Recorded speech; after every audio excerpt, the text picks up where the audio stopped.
तो फॉर्मूला होता है क्या, x1 माइनस x2 का square plus y1 minus y2 का स्क्वायर। आया कहाँ से, पाइथागोरस से। पाइथागोरस से कैसे आया, यहाँ से परपेंडिकुलर डालो, यहाँ से परपेंडिकुलर डालो, यहाँ से परपेंडिकुलर डालो। ये डिस्टेंस कितना है यहाँ से यहाँ तक, y1, और ये कितना है y2, तो ये डिस्टेंस कितना होगा y1 माइनस y2, ये वाला सॉरी, ये y1 माइनस y2। सिमिलरली ये x2, ये x1, तो ये x1 x2 माइनस x1, ये y1 माइनस y2, ये x1 माइनस x2। ये पाइथागोरस से कितना हो जाएगा ये, ठीक है, डिस्टेंस फॉर्मूला। ठीक है भाई, कोऑर्डिनेट ज्योमेट्री स्टार्ट कर रहे हैं जो बच्चे अभी ऑनलाइन आए, और कोऑर्डिनेट ज्योमेट्री में सबसे पहला टॉपिक है कोऑर्डिनेट सिस्टम जो आज हम पढ़ेंगे। इसमें ये चीजें पढ़ेंगे, distance formula, section formula, centres related to triangle, area of triangle and polygon, locus and its equation. Distance formula सभी ने पढ़ा है, 2 पॉइंट्स के बीच की दूरी निकालने का एक फॉर्मूला है। ठीक है, सेकंड क्या है, अच्छा साथ साथ ये बात समझते रहो, पॉइंट अगर हमें लेना हो, पॉइंट ऑन एक्स एक्सिस, तो क्या लेंगे, एक्स एक्सिस पे कोई पॉइंट जनरल लेना हो तो क्या लेंगे, x, 0, और पॉइंट ऑन y एक्सिस लेना हो तो क्या लेंगे, 0, y।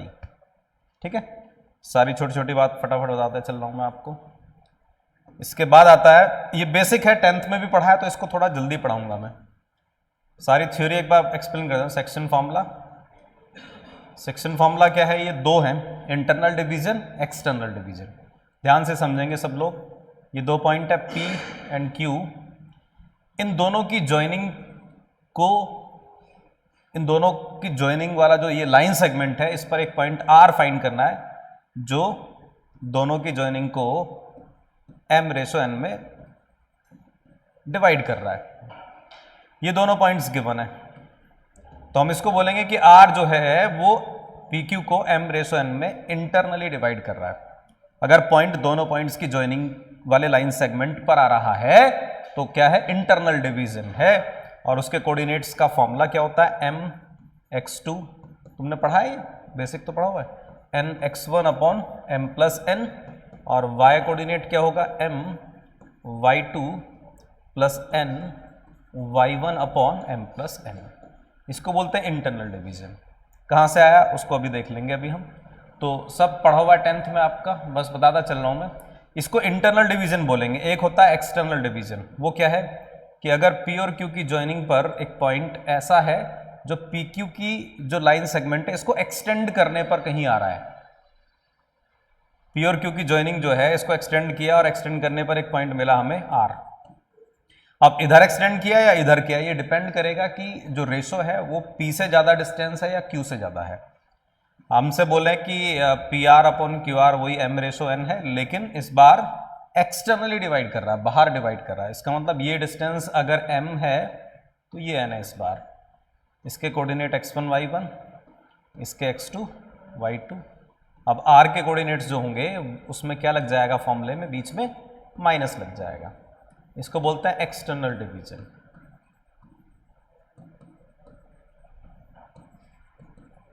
ठीक है, अब आपको ये जानना है कि वो PQ को एक्सटेंड किया या QP इधर की तरफ है वो, तो वो देख लो कि M बड़ा है तो इधर है, फिर M बड़ा है, P से ज्यादा दूर है वो तो Q से बाहर है, और Q से ज्यादा दूर है तो P के इधर है। ठीक है, ये आप समझ जाओगे। कई बार ना रेशो ना देके डिस्टेंस ही दे देता है, तो उससे हमें प्रॉपर देखना पड़ेगा किस तरफ है। ठीक है, तो ये एक्सटर्नल डिवीजन का फॉर्मूला है। अच्छा, कई बार रेशो पूछते हैं, छोटी क्लास में आपने 10th में पढ़ा है, रेशो बताइए। तो रेशो जब पूछते हैं तो रेशो कैसे बताते हो आप, रेशो के लिए हम k/1 मान लेते हैं, ये m/n भी मान सकते हैं, मतलब m/n को k बोल देते हैं। ये कैसे,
ठीक है।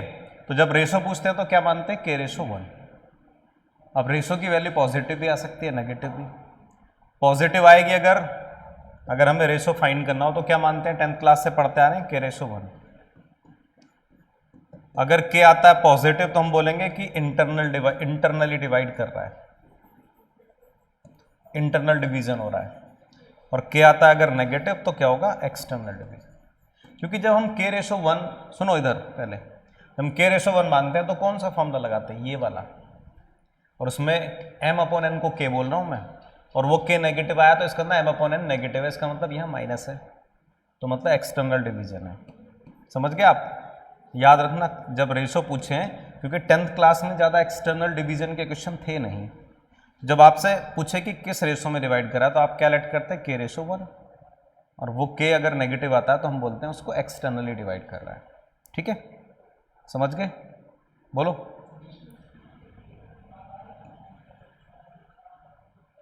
देन आता है इसमें मिड पॉइंट फॉर्मूला।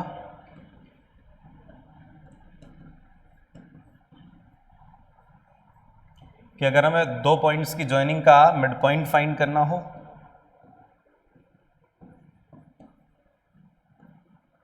तो m और n दोनों क्या हो गए, 1 1 1 1 हो गए। तब कोऑर्डिनेट क्या बनेंगे, x1 plus x2/2 coma y1 plus y2/2। ये मिड पॉइंट फॉर्मूला है। ठीक है, पढ़ा हुआ है लगभग आपका।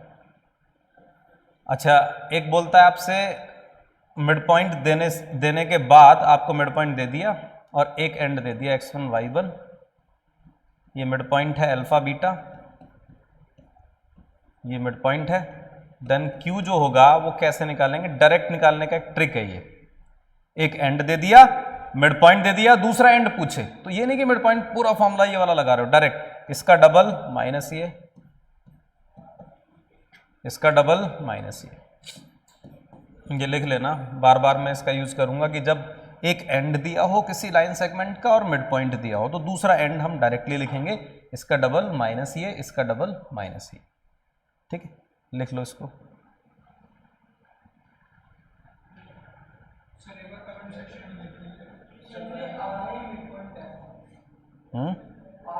हाँ, मिड पॉइंट दे रखा है इस बार और एक एंड दे रखा है, दूसरा एंड निकालना है।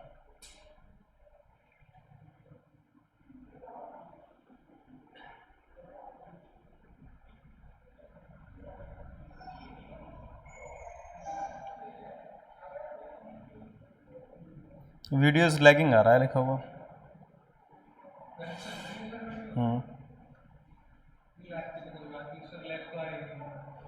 नहीं तो यहाँ क्यों नहीं दिखा रहा?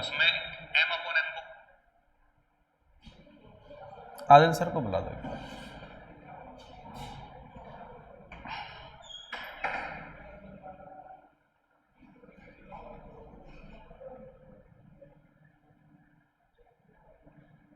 ठीक है,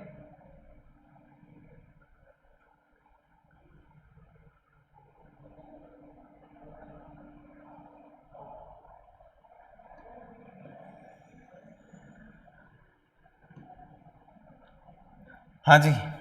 पॉइंट ऑफ ट्राई सेक्शन क्या होता है?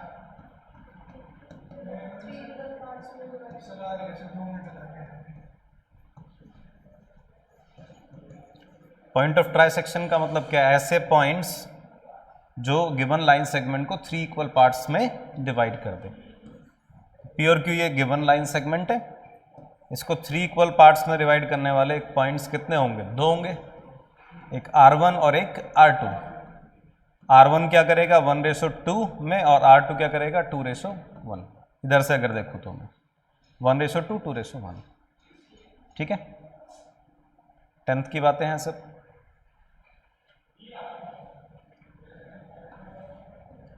इसके बाद आता है सेंटर्स रिलेटेड टू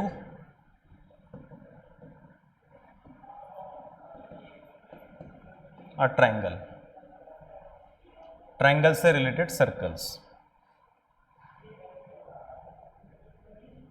इसमें सबसे पहला है सेंट्रॉइड।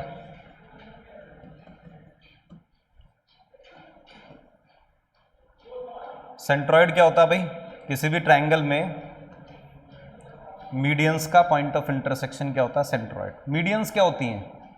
मीडियन क्या होती है? ट्रायंगल में मीडियन क्या होती है अरुंधति?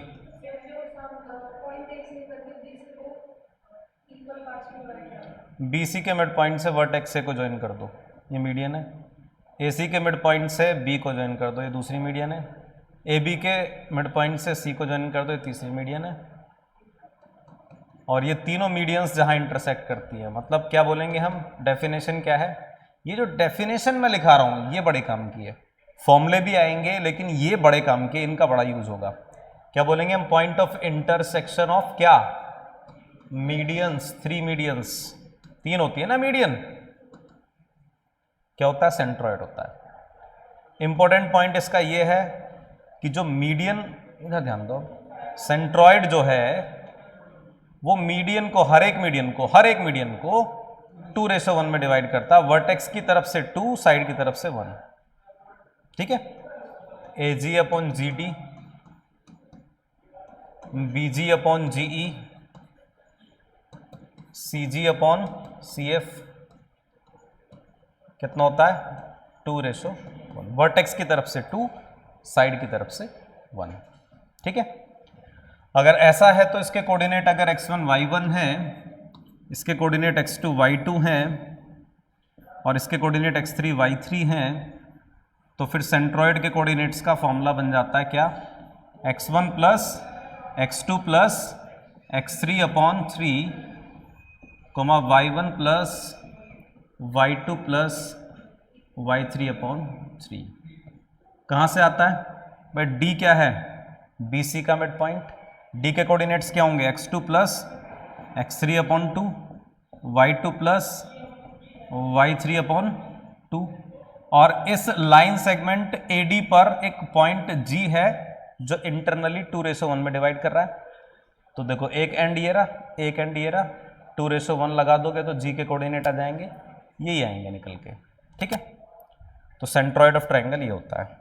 जो भी चीज़ आपने पढ़ी है उसको ज़्यादा नोट करने के चक्कर में मत रहना, हेडिंग जरूर डाल देना उसकी, ताकि आपको ये रहे कि हाँ सिलेबस में ये चीज़ है।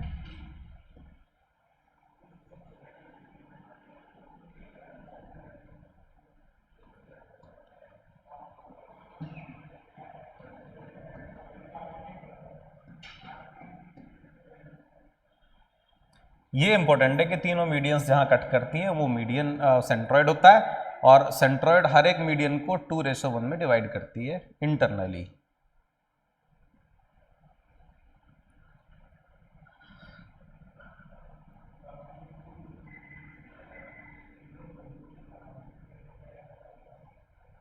रिकॉर्डिंग पे तो लगाए रखा।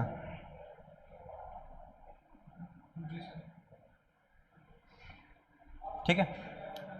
इंपॉर्टेंट रिजल्ट है, इसको जरूर नोट कर लेना आप, कि किसी भी ट्रायंगल के मिड पॉइंट्स ऑफ साइड्स को मिला के भी एक ट्रायंगल बनता है। ये मिड पॉइंट्स को मिलाया मैंने, D, E और F, इनसे भी एक ट्रायंगल बना। इस ट्रायंगल का सेंट्रॉइड भी वही होगा जो ट्रायंगल ABC का है। अब मैं इसके भी मिड पॉइंट्स को मिला के एक और ट्रायंगल बना दूं, इसका सेंट्रॉइड भी वही होगा जो ABC का। फिर मैं मिड पॉइंट्स को मिलाता चला जाऊं, ट्रायंगल बनते चले जाएंगे, सबका सेंट्रॉइड नहीं बदलेगा, वो एक ही जगह रहेगा G पर। तो रिजल्ट है सेंट्रॉइड ऑफ, लिख लो इसको, centroid of triangle formed by joining mid points. ये आप निकाल लेना, जैसे ये मिड पॉइंट आ गया, ये भी और ये भी, इसका भी सेंट्रॉइड निकालोगे तो कैलकुलेट करके ही आएगा।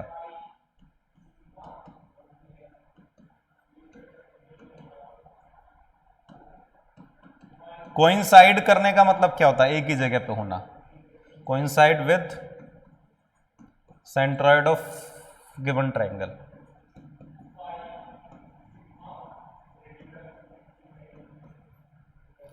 ये रिजल्ट इंपॉर्टेंट है, काम आएंगे सारे रिजल्ट। बहुत छोटी छोटी बातों से ज्योमेट्री बनती है, हर छोटा रिजल्ट काम आएगा।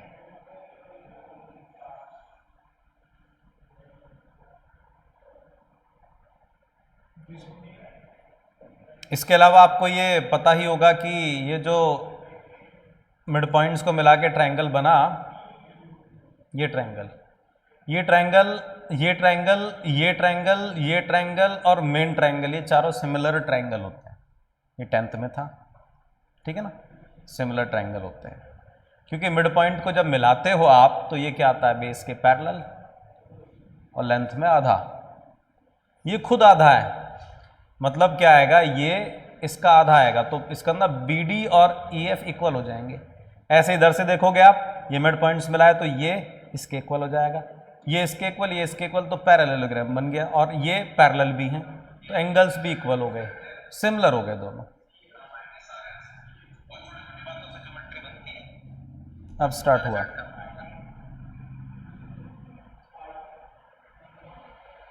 ठीक है। तो ये चारों ट्रायंगल सिमिलर भी होते हैं। इसके अलावा इन चारों के एरिया इक्वल होंगे, ठीक है, समझ गए आप। इसके अलावा एक रिजल्ट है कि अगर मैं ट्रायंगल के सेंट्रॉइड को तीनों वर्टिसेस से मिला दूं तो ये 3 ट्रायंगल बनेंगे, इनके एरिया भी इक्वल होंगे, इसका एरिया, इसका एरिया और इसका एरिया, ठीक है, याद रखना ये बात। लिख देते हैं, area triangle GAB is equal to area triangle GBC is equal to area triangle GAC।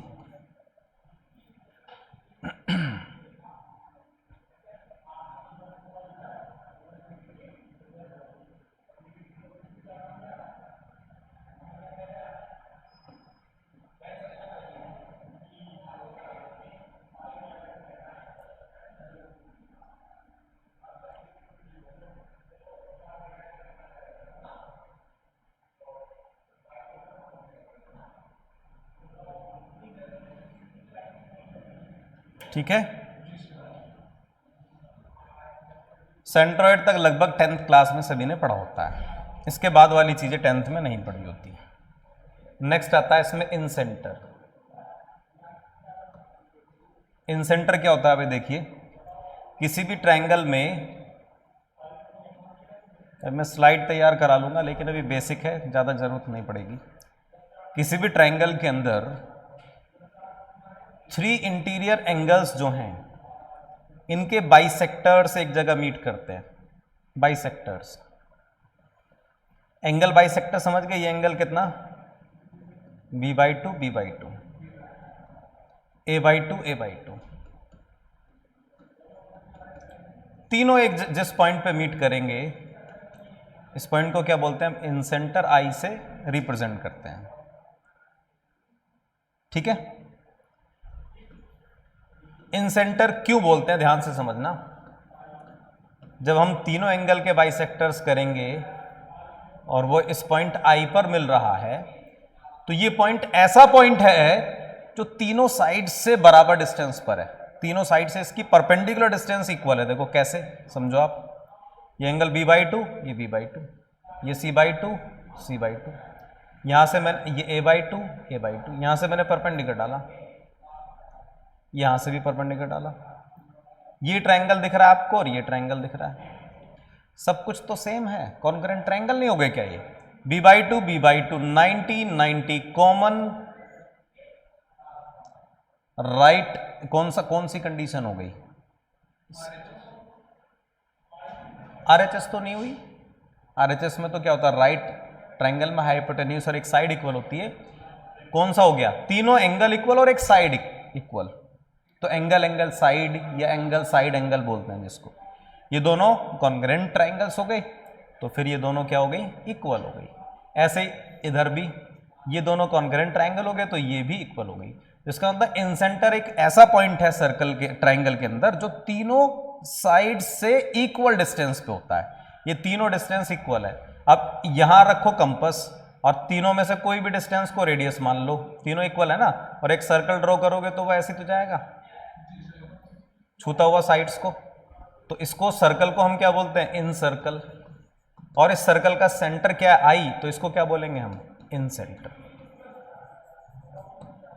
तो डेफिनेशन क्या हुई, नोट कीजिए, डेफिनेशन हुई point of intersection of interior angle bisector, interior angle bisectors of triangle. ये तो डेफिनेशन हो गई।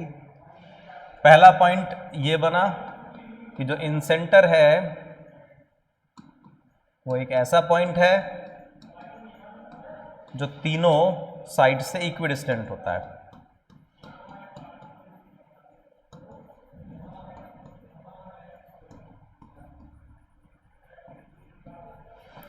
तीनों साइड से इक्विडिस्टेंट होता है। साक्षी अब सही आ रहा है? अब लैग तो नहीं हो रहा?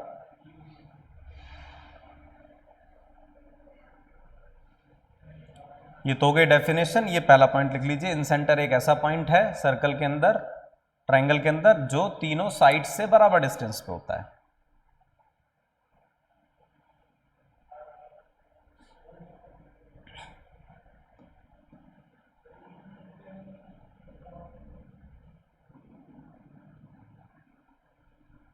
ये बहुत छोटी बात ज्योमेट्री में बहुत अच्छे से पता होनी चाहिए आपको। तीनों साइड से इक्विडिस्टेंट होता है।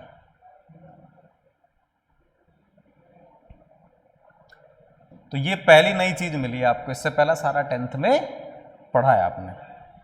अब बात आती है कि हमें इंसेंटर निकाले कैसे। जैसे सेंट्रोइड निकालने का फॉर्मूला था, ऐसे ही इंसेंटर निकालने का भी फॉर्मूला। तो यस, एक ट्रायंगल के अगर तीनों एंड्स दिए हों हमें, तीनों वर्टिसेस, तो उस ट्रायंगल का इंसेंटर निकालने का फॉर्मूला होना चाहिए कोई। हाँ, फॉर्मूला है।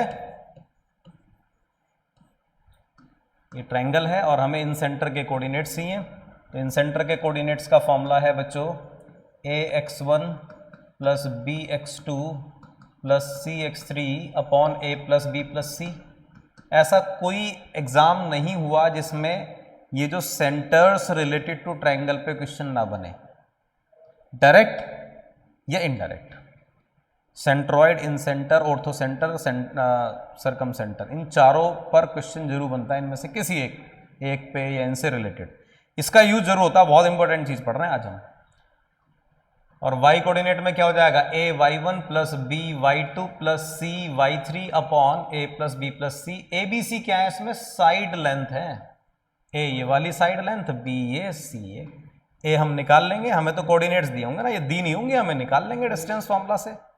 x2 minus x3 square plus y2 minus y3 square. ठीक है, ये डिस्टेंस फॉर्मूला से ये तीनों डिस्टेंस निकालेंगे। निकालने के बाद इस फॉर्मूले में डाल देंगे। ठीक है, बारीकी सीखनी पड़ेगी इसकी कि ऐसा क्यों है, तभी आपको ये याद रहेगा हमेशा। देखिए 10th क्लास में एक थ्योरम थी, उसका इस्तेमाल होना है इसमें, एंगल बाइसेक्टर थ्योरम। किस किस को पता है? हाथ ऊपर करो। पता है? अभी तुम्हारा एग्जाम हुआ था, उसमें भी आया था क्वेश्चन इस पे। हाँ जी, क्या होते हैं एंगल बाइसेक्टर थ्योरम? हाँ,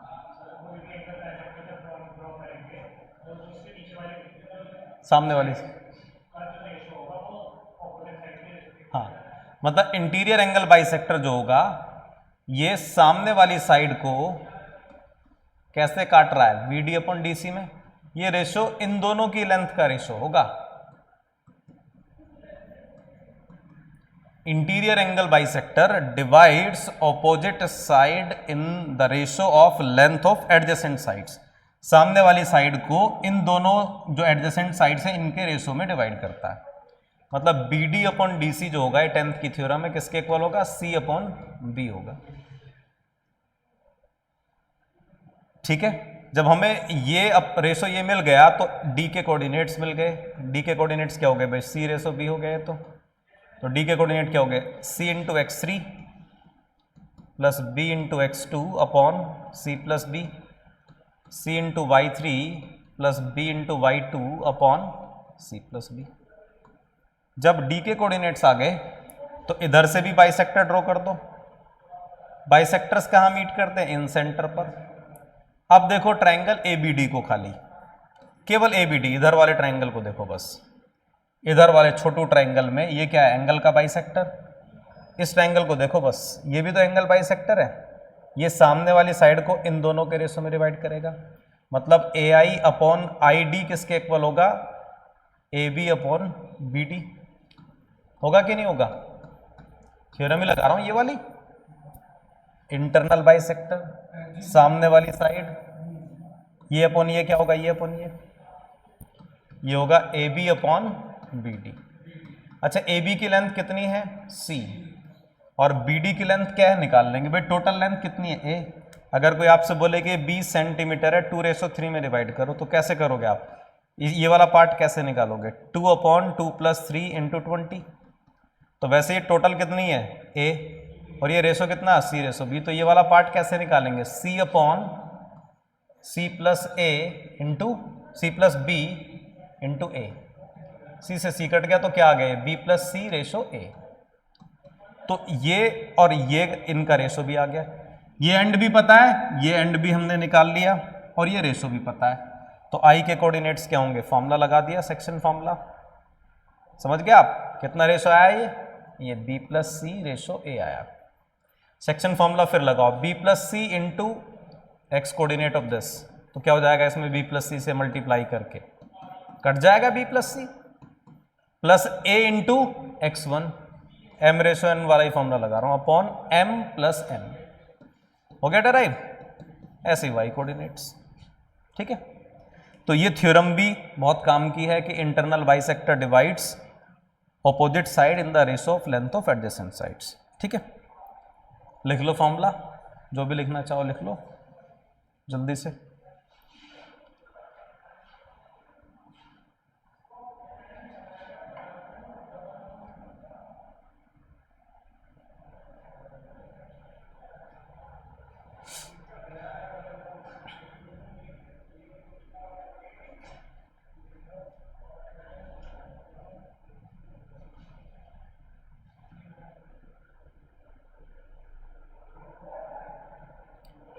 एंगल बाइसेक्टर थ्योरम ये है।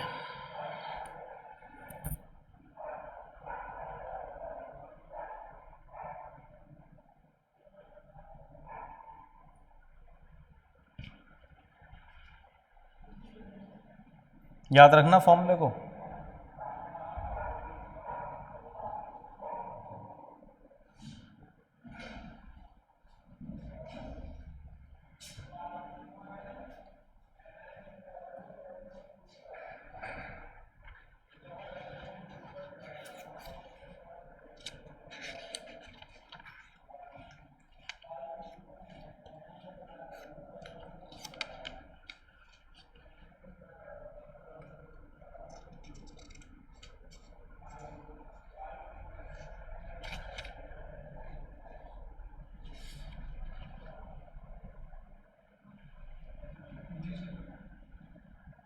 हो गया copy?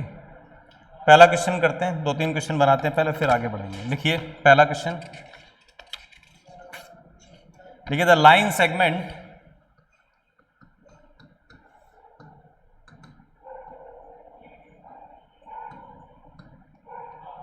joining the points 3,4 and 7,8 is divided by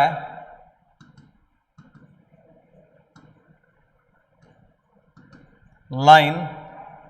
ये लाइन की इक्वेशन होती है, ये सबको पता है, लीनियर इक्वेशन इन 2 वेरिएबल क्या बनता है ग्राफिकली? जब बनाते हैं तो लाइन बनती है इन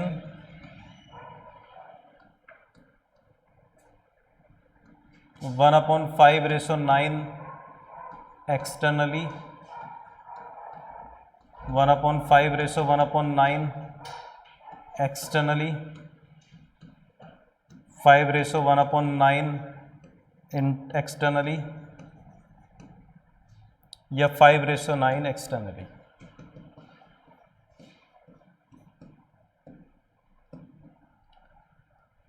हाँ जी, तो क्या बोल रहे हैं आपसे कि भाई 3,4 और 5,7/8 की जॉइनिंग को ये लाइन किस रेशो में डिवाइड कर रही है? इन दोनों की जॉइनिंग को एक लाइन क्या है? ये लाइन, ये किस रेशो में डिवाइड कर रही है? ये लाइन है, लाइन दे रखी है आपको ये रही। क्या पूछ रहे हैं आपसे, कौन सी डिस्टेंसेस का, ये m रेशो n ये पूछ रहे हैं, या k रेशो 1 मान लो, ठीक है, k रेशो 1 मान लेते हैं, मान लो k रेशो 1 में डिवाइड कर रही है। तो इस पॉइंट की अगर बात करूं r की, तो इसका x कोऑर्डिनेट क्या होगा, k रेशो 1 माना है तो 7k plus 1 into 3 upon k plus 1, और y कोऑर्डिनेट क्या होगा 8k plus 4 upon k plus 1। ये पॉइंट किस पे लाई करेगा, लाइन पे, लाइन में रख देते हैं। लाइन क्या है 2x, ये वाली लाइन, इसमें रख देते हैं x के प्लेस पर क्या 7k plus 3 upon k plus 1, और y के प्लेस पर क्या 8k plus 4 upon k plus 1 is equal to 7k plus 1 इधर चला गया, 14 और 24 कितना हो गया 38 माइनस 7, तो 31k ये कितना हो गया 6, और 12 18 उधर जाके 18 माइनस 7, तो कुछ गड़बड़ हो गई है ना।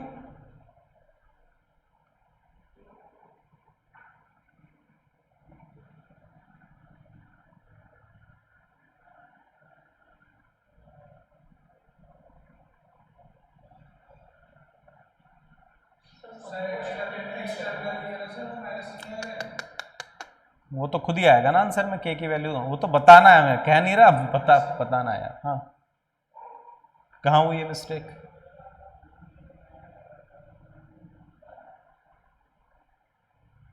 के plus 24k 38 minus 7,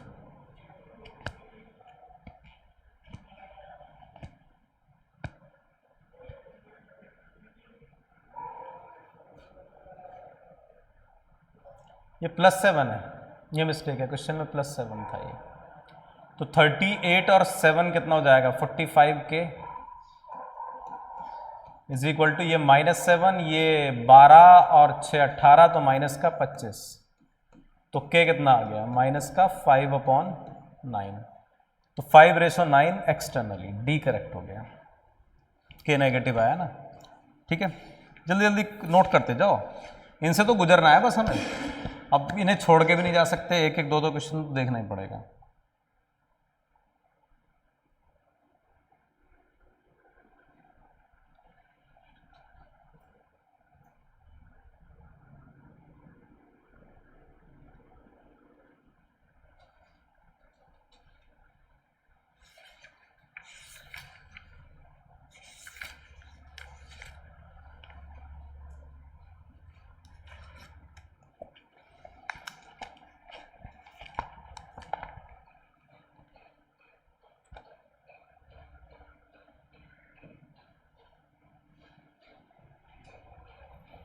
next question देखिए, नेक्स्ट क्वेश्चन है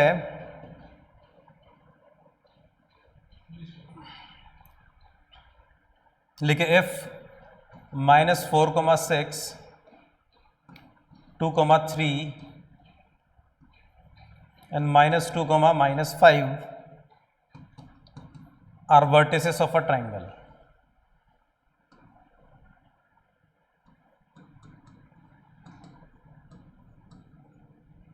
then in center बताना है इसका।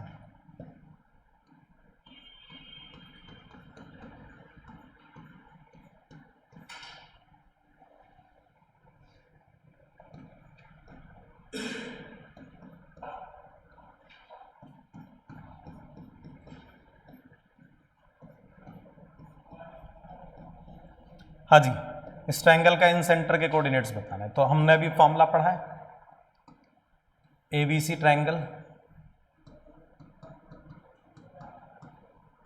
ये ध्यान रखना कोऑर्डिनेट ज्योमेट्री में खूब कैलकुलेशन होगी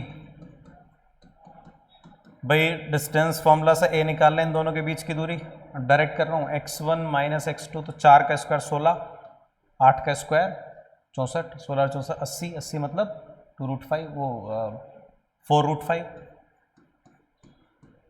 b निकाल लेते हैं, b इन दोनों के बीच की दूरी, तो 4 और ये कितना 6 5 11, 11 का स्क्वायर 121, 125, 125 मतलब 5√5।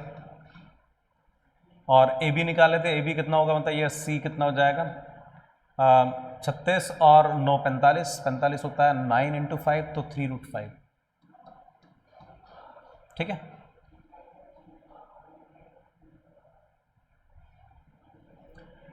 फॉर्मूला लगाओ भाई इन सेंटर का, क्या था ए, अब देख लो पहले कैसे लगा रहा हूं मैं, ए ये x1 y1 है,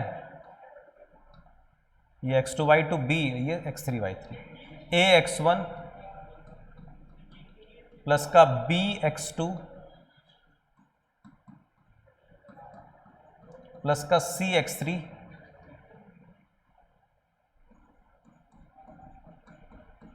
upon a plus b plus c, तीनों को ऐड कर लो, 4 5 9 3 12,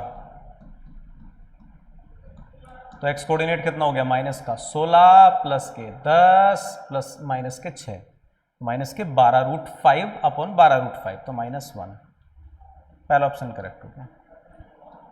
ठीक है, दूसरा आप निकाल लेना ऐसे।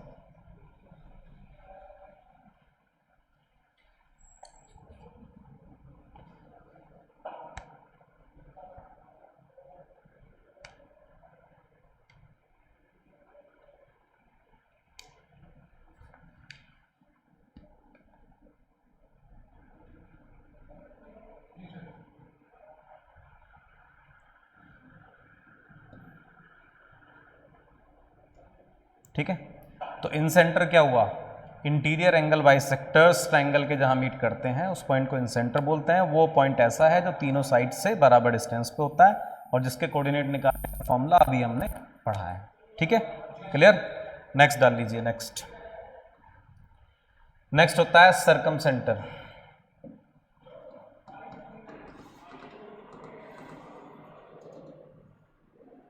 सेंट्रोइड हो गया, सेंटर हो गया, तीसरा है सर्कम सेंटर। भाई सर्कम सेंटर क्या होता है, देखो ध्यान से सुनना, किसी भी ट्रायंगल में जो साइड्स के परपेंडिकुलर बाइसेक्टर्स हैं, मैं बोलूं इस लाइन का परपेंडिकुलर बाइसेक्टर क्या होगा, इस लाइन सेगमेंट का, इसके मिड पॉइंट से जो परपेंडिकुलर ड्रॉ किया है उसको हम क्या बोलेंगे, परपेंडिकुलर बाइसेक्टर ऑफ साइड। तो तीनों साइड्स के परपेंडिकुलर मिड पॉइंट से ड्रॉ कर रहा हूं, तो यहां से मैं परपेंडिकुलर ड्रॉ कर रहा हूं, जरूरी थोड़ी है ऐसे पास हो, नहीं जरूरी नहीं है, इसके मिड पॉइंट से परपेंडिकुलर ड्रॉ किया, इसके मिड पॉइंट से परपेंडिकुलर ड्रॉ किया, तो ये 90 तो डेफिनेशन लिखो, point of intersection of perpendicular bisectors of sides. शुरू में ज्योमेट्री भारी लगेगी, बोरिंग सी थोड़ा कहानी लगेगी, फिर ज्योमेट्री में बहुत मजा आता है जैसे जैसे हम सर्कल की तरफ जाएंगे। लेकिन स्ट्रेट लाइन और ये पहला टॉपिक जिसका मजबूत, उसको आगे बढ़ने में बहुत आसानी है। ठीक है, perpendicular bisectors of sides of triangle.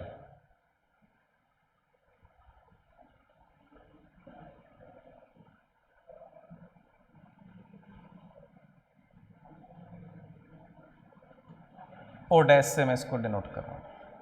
ठीक है, देखिए इधर ध्यान देखिए लीजिए, अगला पॉइंट है कि ये ऐसा पॉइंट है जो तीनों वर्टिसेस से बराबर दूरी पे होता है। ये तीनों दूरियां बराबर हैं, देख लो ये तीनों डिस्टेंस क्यों इक्वल है, 90 इक्वल इक्वल कॉमन कॉमन, तो सब कुछ सेम हो गया दोनों ट्रायंगल का, तो ये डिस्टेंस इसके इक्वल, ये इसके इक्वल। पॉइंट बना के लिख लो, circumcenter is equidistant from 3 vertices of triangle। equidistant from 3 vertices of triangle। वो क्या था, साइड से बराबर डिस्टेंस पर, ये क्या है वर्टिसेस से। अब जब ये तीनों डिस्टेंस OA OB OC बराबर हो गई तो O को सेंटर मान लूं और OA या OB या OC को रेडियस ले लूं, तो सर्कल जो बनेगा वो ऐसे बाहर से जाएगा, सर्कम सर्कल बनेगा। इसीलिए इसके सेंटर को क्या बोलते हैं, सर्कम सेंटर। तो ये है सर्कम सर्कल और ये इसका सेंटर क्या है, सर्कम सेंटर। 10th में एक आधा क्वेश्चन होता है इसका कि ट्रायंगल के तीनों वर्टिसेस देके पूछे सर्कम सेंटर क्या, तो 10th में तो घिसा पिटा तरीका है कि मान लो सर्कम सेंटर क्या, अल्फा बीटा, अल्फा बीटा या कुछ भी मान लिया, ये दूरी निकाली, ये दूरी निकाली, ये दूरी निकाली और तीनों को बराबर रख दिया और एक पेज का क्वेश्चन पूरा सॉल्व हो गया सर्कम सेंटर, क्योंकि इक्विडिस्टेंट है ना, तीनों से बराबर डिस्टेंस पे मान के हमने निकाल लिया। अब हम कैसे करेंगे? फॉर्मूला है, हाँ फॉर्मूला भी है, फॉर्मूला यूज करेंगे? नहीं यूज करेंगे, फॉर्मूला बड़ा टफ है, फॉर्मूला लिखा दूंगा मैं लेकिन फॉर्मूले का यूज ही नहीं है, क्योंकि फॉर्मूले में घनी सारी ट्रिग्नोमेट्री लगेगी, ये एंगल्स निकाल के तब उनके डबल करके बहुत सारी उनके साइन निकाल के तब यूज करेंगे। कोई फॉर्मूला यूज कभी नहीं करना पड़ेगा, या तो वही 10th का तरीका। ये आसान तरीका क्या होता है? आसान तरीका ये होता है, क्या होता है बताता हूं, पहले फॉर्मूला बता देता हूं। फॉर्मूला होता है ये x1 y1, फॉर्मूला लिख लो बस, फॉर्मूला याद भी रखना, डायरेक्टली फॉर्मूला ही पूछ ले कहीं पर तो काम का है, अदरवाइज कोई जरूरत नहीं है। फॉर्मूला क्या है? x1 into sine 2a plus x2 into sine 2b plus x3 into sine 2c upon sine 2a plus sign 2b plus sign 2c। ये इसके कोऑर्डिनेट है, ऐसे y1 साइन 2a। फॉर्मूले का डेरिवेशन भी है लेकिन नहीं बताऊंगा क्योंकि फॉर्मूला ही काम नहीं आ रहा, तो इसकी कोई जरूरत नहीं है, टाइम वेस्टिंग है। खुद दिमाग लगा के करने की कोशिश जरूर करना, बता दूंगा मैं, हिंट दे दूंगा। फॉर्मूला यूज ही नहीं करेंगे हम, लिख के रख लो बस, हम तो कुछ और ही करेंगे। क्या करेंगे? या तो 10th वाला कॉन्सेप्ट या क्या करेंगे, देखो, या हम ये करेंगे, देखिए कैसे निकाले सर्कम सेंटर।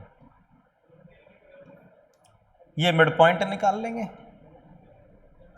इस BC का स्लोप निकाल लेंगे, मतलब इस ये निकालने के लिए आपको लाइन की इक्वेशन लिखनी आनी चाहिए, जो कि पढ़ेंगे अभी हम। ये मैं बता देता हूँ, कुछ याद आ रहा हो आपको, ये एक लाइन की इक्वेशन का फॉर्मूला है जो x1 y1 से पास होती है, जिसका स्लोप क्या है? m, और स्लोप क्या होता है? y2 माइनस y1, y में चेंज अपॉन x में चेंज। हम मिड पॉइंट निकाल लेंगे, d के कोऑर्डिनेट्स निकाल लेंगे, कैसे? अरे ये पता है, ये पता है, तो x2 प्लस x3, ये फॉर्मूला लगा के मिड पॉइंट आ जाएंगे। BC का स्लोप निकाल लेंगे, वो होगा y3 minus y2 upon x3 minus x2। BC का स्लोप आ गया तो ये परपेंडिकुलर बाइसेक्टर का स्लोप भी आ गया। दो लाइन जब परपेंडिकुलर होती हैं तो उनके स्लोप्स का प्रोडक्ट क्या होता है? -1। तो स्लोप AD निकाल लेंगे, -1 अपॉन इसका उल्टा कर देंगे बस, y3 minus y1 upon x3 minus x2। इसका स्लोप आ गया, ये पॉइंट आ गया। आप बोलोगे बड़ा नहीं है, ये बड़ा सिंपल है। मिड पॉइंट भी हम बहुत इजीली निकालते हैं, स्लोप भी हम इशारों में निकाल लेते हैं, उसका उल्टा कर देते हैं तो इसका स्लोप आ जाता है माइनस लगा के। ये इक्वेशन निकाल लेंगे, ऐसे ही एक और निकाल लो बस।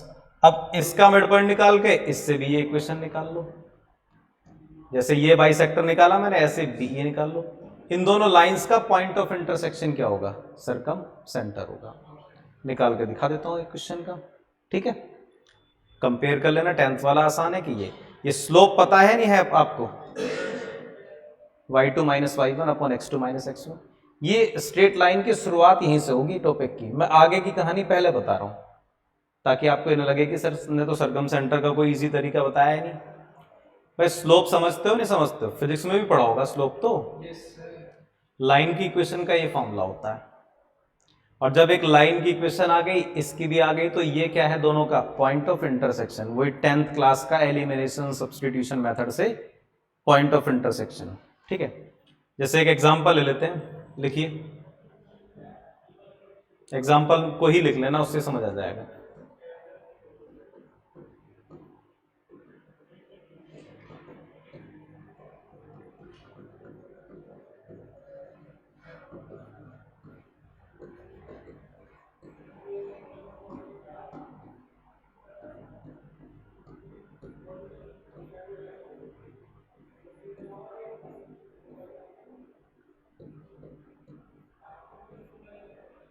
ये ट्रायंगल ले लेते हैं,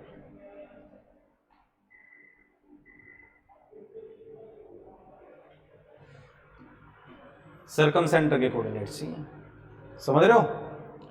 तो क्या करें हम, एक ऐसे रफ स्केच बना दिया, डी के कोऑर्डिनेट्स निकाल लेते हैं, बीसी का मिड पॉइंट 3 -1/2, 4 + 2/2,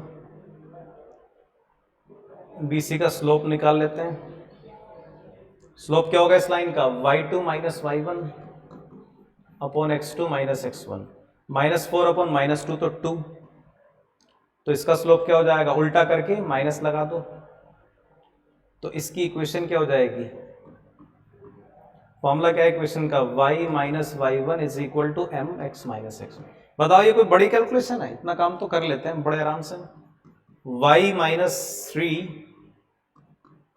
स्लोप कितना, -½ x - 1, तो ये बन गया 2y - 6 = x - x + 1, तो x + 2y = 7। अब दूसरा निकालो, AC का मिड पॉइंट निकाल लेता हूं।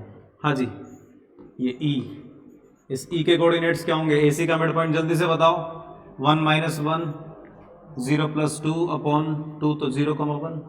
इसका स्लोप कितना होगा AC का, ये रहा C रहा, y2 - y1 तो -2/2, तो -1, तो इसका क्या हो जाएगा, उल्टा करो -1 का और माइनस कर दो, 1 हो जाएगा। तो इसका इक्वेशन क्या होगा, y - y1 स्लोप कितना है 1x - x1, तो क्या आ गया, y = x + 1। Equation number 2, equation number 1, दोनों को सॉल्व करना है जी।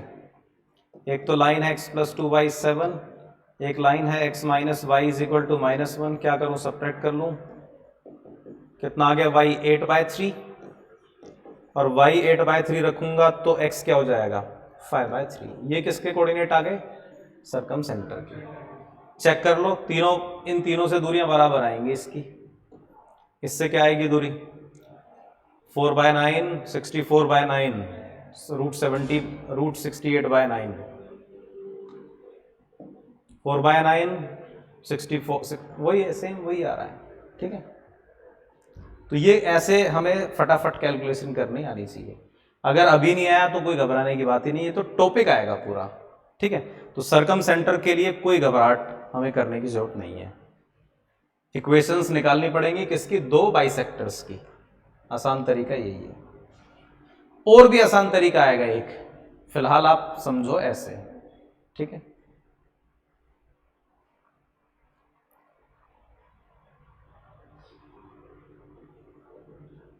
थोड़ा तेज बताया, इसलिए बताया, समझ में आए ना आए कोई दिक्कत नहीं, आगे फिर आएगा ये, बस दिमाग को तसल्ली हो गई कि हाँ सर्कम सेंटर निकालने का मेथड इक्वेशन ऑफ लाइन से ही है, फॉर्मूला इस्तेमाल मत करना इसके लिए, ठीक है।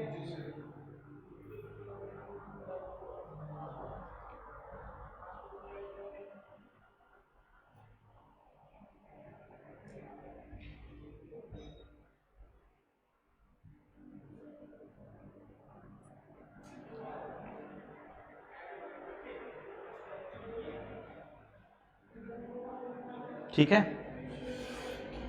चले आगे। लास्ट है ऑर्थो सेंटर।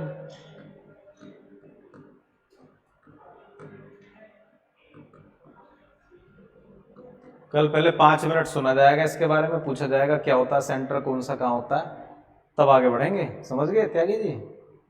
ऑर्थो सेंटर क्या होता है, देखो ऑर्थो सेंटर, छोड़ो उसको यार, अब तो रिकॉर्ड हो रहा है, तो हो रहा है रिकॉर्ड।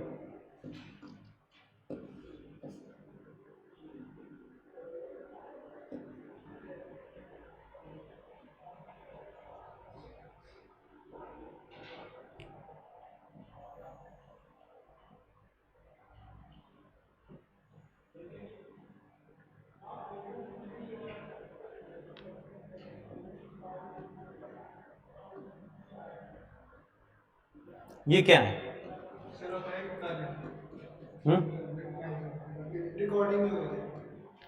ये क्या है भाई, ट्राइंगल में मैंने ए से सामने वाली साइड पे जो परपेंडिकुलर डाला, इनको क्या बोलते हैं, परपेंडिकुलर या एल्टीट्यूड्स।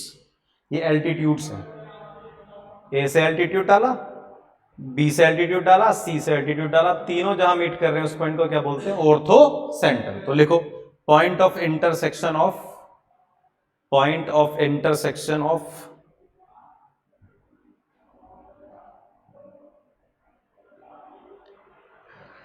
थ्री एल्टीट्यूड्स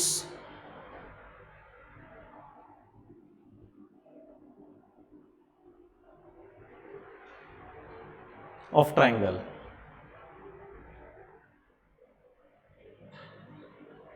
एल्टीट्यूड्स ध्यान से देखना,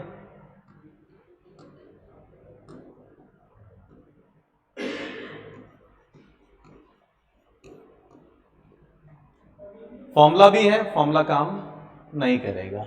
फॉर्मूला लिखना चाहो लिख लो, x1 tan a sin 2a sin 2b sin 2c था ना उसमें, या tan a tan b tan c।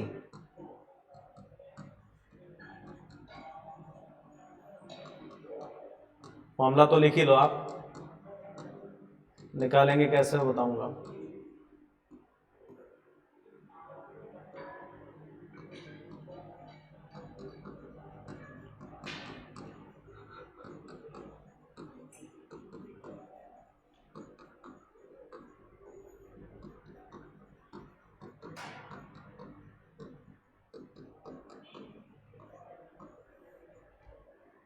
ये है ऑर्थो सेंटर के कोऑर्डिनेट्स निकालने का फॉर्मूला।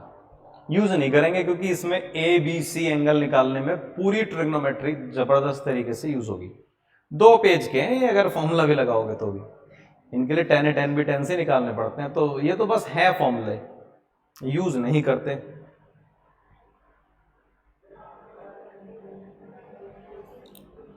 देखो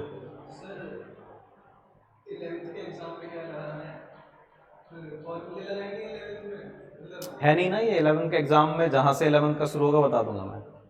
11th का तो स्टार्ट ही सीधे कहां से है? लाइन की इक्वेशन से। सेंटर वेंटर ना है वो, तुम्हें पढ़ा दिए थे 10th में।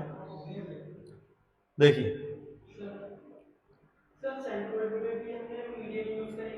यहाँ मीडियन थोड़ी एल्टीट्यूड है यहाँ पर। अच्छा अच्छा, ये ट्रायंगल है, इसकी ये मीडियन 90 डिग्री पे दिख रही है कहीं भी? मीडियन अलग चीज है, एल्टीट्यूड अलग है यार। मीडियन होता है वर्टेक्स से सामने वाली साइड के मिड पॉइंट को मिलाना। मीडियन मिड पॉइंट है बस, ये एंगल इक्वल ना होते इसमें, ठीक है? वो मीडियन था, ये एल्टीट्यूड है। हाँ जी, निकालेंगे कैसे? देखो बड़ा सिंपल है, ये तो और भी सिंपल है। और मैं आपको बताऊं, हम कोई भी क्वेश्चन सरकम सेंटर का भी आता है ना, कभी सरकम सेंटर निकालते नहीं। जो मैंने तुम्हें क्वेश्चन कराया ना, बड़ा सा बेतुका कराया वो, लेकिन बेतुका करके तुक समझ आती है कई बार।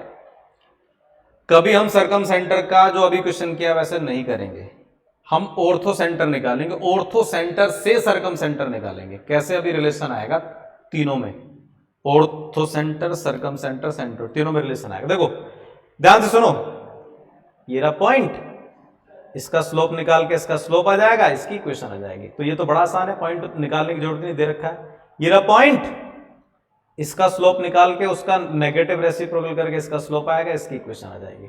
दोनों को सॉल्व करके ऑर्थो सेंटर आ जाएगा, ठीक है? एल्टीट्यूड्स निकालेंगे 2, इक्वेशन आ जाएगी। जैसे देखो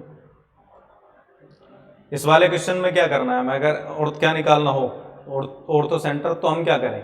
ये तो दे रखा है हमें, इसका स्लोप कितना आया था 2, इसका क्या आया -1/2, तो इसकी इक्वेशन डायरेक्ट आ जाएगी। पॉइंट ये रहा, स्लोप 1/2 है माइनस का, y -0 -1/2 x -0, एक लाइन में आंसर। फिर ऐसे दूसरी लाइन लिखेंगे, दोनों को सॉल्व कर लेंगे, ठीक है? चलिए, तो हमें तो बस डेफिनेशन सुननी थी, मोटे मोटे पॉइंट समझ लो। मुझे बताओ जरा, थोड़ा दिमाग लगाना, ये कैसा ट्राइंगल है? Right triangle. इस ट्राइंगल का ऑर्थो सेंटर निकालते हैं। चलो कहां होगा, बनाते हैं। यहां से डाला सामने वाली साइड पे एल्टीट्यूड, यहां से डाला इस वाली साइड पे एल्टीट्यूड, अरे यही होगा एल्टीट्यूड। यहां से डाला इस वाली साइड पे एल्टीट्यूड, यही होगा एल्टीट्यूड। कहां मिल रहे हैं तीनों एल्टीट्यूड? बी पर। तो इसका मतलब राइट ट्राइंगल का ऑर्थो सेंटर कहां पर होता है? राइट एंगल वाले वर्टेक्स पर ही होता है। लिख लो ये पॉइंट, लिख लो, in right triangle orthocentre is at vertex of right angle.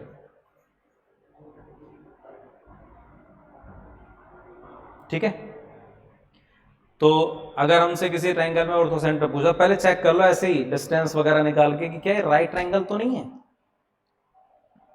Right triangle कैसे चेक करोगे? अगर वर्टिसेस दे रखे हैं आपको, दो स्लोप ने, तीनों के स्लोप निकालो। स्लोप निकालना आसान है कि डिस्टेंस? स्लोप, तीनों के स्लोप निकालो। जहां दो के स्लोप का प्रोडक्ट -1 आ रहा हो वो वहां पर 90 बन रहा है, वहीं पर ऑर्थो सेंटर है। ठीक है, जैसे मुझे पिछले सवाल में लग रहा है ऑर्थो सेंटर इनमें से ये कोई शायद, देखो क्यों इसका स्लोप कितना आया? ए बी का स्लोप कितना आया? 4/3, 4/2, 2। इसका स्लोप कितना आया बी सी का? -2/-4, 1/2। ये गलत निकाल दिया मैंने, चलो कोई नहीं। और ए सी का स्लोप कितना होगा? 2/2, तो कितना? 1। नहीं, राइट एंगल नहीं है। ठीक है, होता तो हम क्या बोलते हैं, जहां राइट एंगल बन रहा है वही ऑर्थो सेंटर है। चलो ठीक है, ये पॉइंट समझ आ गया, याद रहेगा। अगला पॉइंट, सुंदर सुंदर से ट्रायंगल के बारे में देख लेते हैं। इक्विलेटरल ट्रायंगल बड़ा सुंदर लगता है हमें। हाँ जी, इक्विलेटरल ट्रायंगल में ध्यान से देखो भाई इधर, अब रुद्राक्ष, ये कैसा ट्रायंगल है? इक्विलेटरल। ये मैंने डाला एल्टीट्यूड। अगर इक्विलेटरल ट्रायंगल है तो ये 60, ये 60, ये 90, ये 90, ये कॉमन तो ट्रायंगल सेम हो गए। तो ये मीडियन भी हो गया। जो तुम बोल रहे थे ना वो इक्विलेटरल ट्रायंगल में होता है। इक्विलेटरल ट्रायंगल में जो एल्टीट्यूड है वो ही मीडियन है, वो ही परपेंडिकुलर बाइसेक्टर है, वो ही एंगल बाइसेक्टर है, सब कुछ वही है। अगर इक्विलेटरल ट्रायंगल है तो उसके मीडियंस, उसके एल्टीट्यूड्स, उसके परपेंडिकुलर बाइसेक्टर ऑफ साइड्स, ठीक है, और उसके एंगल बाइसेक्टर, चारों एक ही बात है। तो इसका मतलब फिर तो चारों सेंटर भी एक ही जगह होंगे। तो जो सेंट्रॉइड होगा वही इन सेंटर होगा, वही ऑर्थो सेंटर होगा, वही सर्कम सेंटर होगा। ठीक है, लिख लो, for equilateral triangle all centres coincide.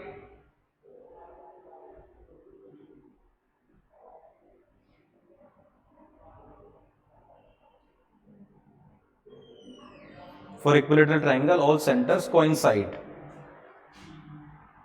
Thank you भैया।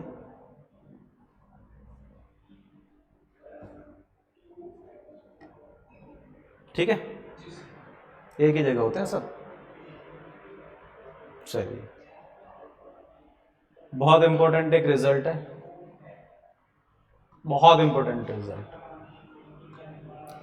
कि किसी भी ट्रायंगल पे, किसी भी ट्रायंगल में, कैसा भी ट्रायंगल है, एक्यूट, ऑब्ट्यूस, राइट, कैसा भी ट्रायंगल है, किसी भी ट्रायंगल में ऑर्थो सेंटर,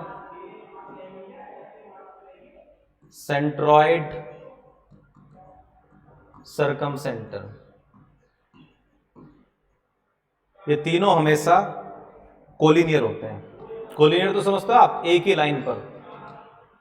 जैसे यहां ऑर्थो सेंटर है, यहां सेंट्रॉइड है, तो सर्कम सेंटर यहां नहीं होगा, इसी लाइन पे आगे होगा। Ortho centre, centroid, circum centre हमेशा कोलिनियर होते हैं। और सेंट्रॉइड जो है वो डिवाइड करता है दोनों की ज्वाइनिंग को 2:1 में।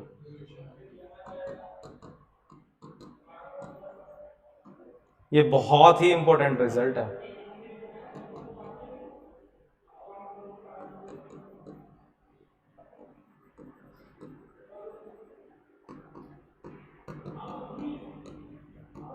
याद ऐसे रखोगे, देखो ओएनजीसी तो सुना होगा, oil and natural gas corporation of India, oil natural gas corporation of India, ऐसे याद रखो 111।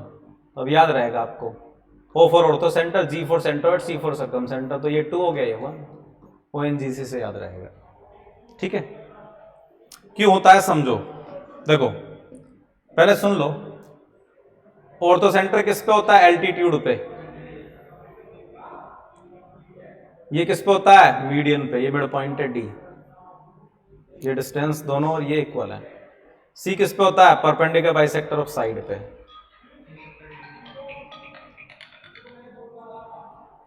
ये भी 90 हो गया, तो दोनों तो पैरेलल हो गए। ये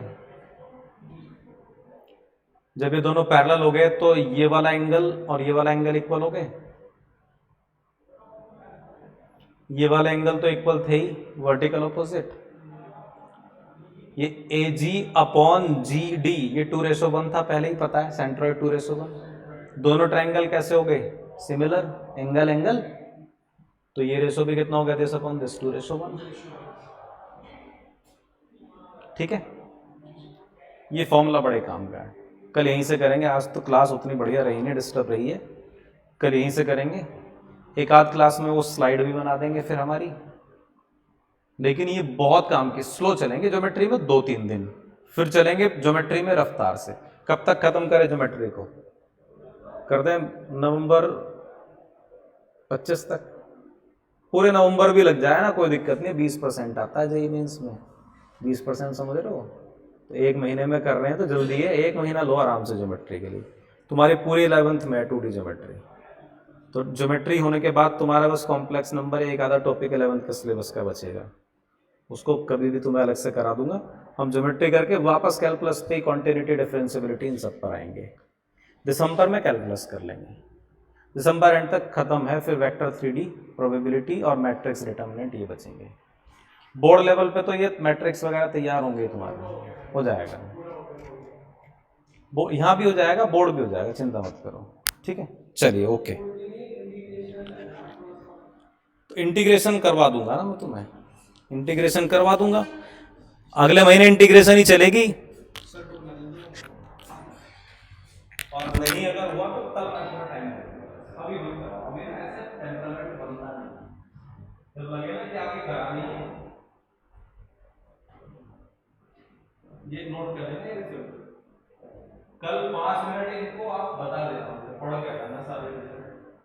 इसके अलावा आपका होमवर्क ये है कि रोम्बस, स्क्वायर, पैरेललोग्राम, ट्रेपेजियम में क्या फर्क होता है, उनके डायगोनल में क्या रिलेशन है, किसके डायगोनल इक्वल, किसके राइट एंगल पर।